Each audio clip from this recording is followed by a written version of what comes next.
वर्धा जिल्ह्यातील जिल्हा सामान्य रुग्णालयाच्या इमारत क्रमांक 2 मध्ये आग लागल्याची माहिती मिळाली आहे। आग इमारतीच्या दुसऱ्या मजल्यावर विशेषतः बालरोग विभागाजवळील स्टोअर रूम भागात लागल्याचे समजते। रुग्णालय प्रशासनाने पहिल्या मजल्यावरील शल्य विभागातील रुग्णांना सुरक्षितपणे दुसऱ्या ठिकाणी हलवले। सर्व रुग्ण आणि कर्मचारी यांना सुरक्षित पद्धतीने बाहेर काढण्यात आले असून संपूर्ण इमारत रिकामी करण्यात आली आहे। घटनेत सुदैवाने कुणालाही जखमी झालेले नाही। दूर दिवसाच रुग्णालय प्रशासनाने आग नियंत्रणासाठी तत्काळ पावले उचलली, तसेच रुग्णांना बाहेर काढण्यासाठी सुरुवात केली। अग्निशमन दलाच्या मदतीने आग नियंत्रणात आणली असून सध्या पूर्णपणे आग विझवण्याचे काम सुरू आहे। घटनास्थळी अग्निशमन दल, पोलीस प्रशासन तसेच आरोग्य विभागातील अधिकारी व कर्मचारी उपस्थित होते। जिल्हा सामान्य रुग्णालय वर्धा येथील बिल्डिंग नंबर 2 मधील एनआरसी विभागाच्या बाजूला स्टोअर होतं। त्याच्यामध्ये त्या स्टोअरमध्ये अचानक आग लागली। बहुतेक शॉर्ट सर्किटमुळे लागली असावी।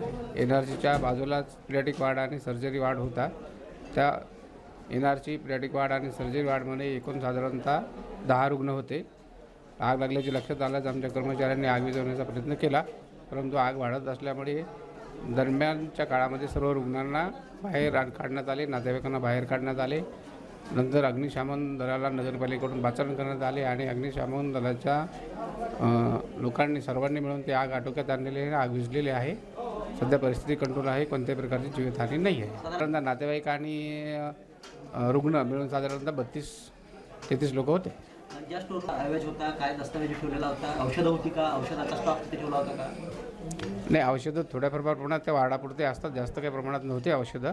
आणि त्यांच्या रेकॉर्ड वगैरे होतं त्या एनआरसी विभागाचं, सिस्टरचं। त्याच्यामुळे काही जास्त नुकसान तर झालेलं नाही आहे आणि आग पण कंट्रोल आलेली आहे। जीवितहानी वगैरे कोणत्या प्रकारची झालेली नाही आहे। सर, आपल्या इथे आग विझवण्यासाठी काही फायदा झाला का?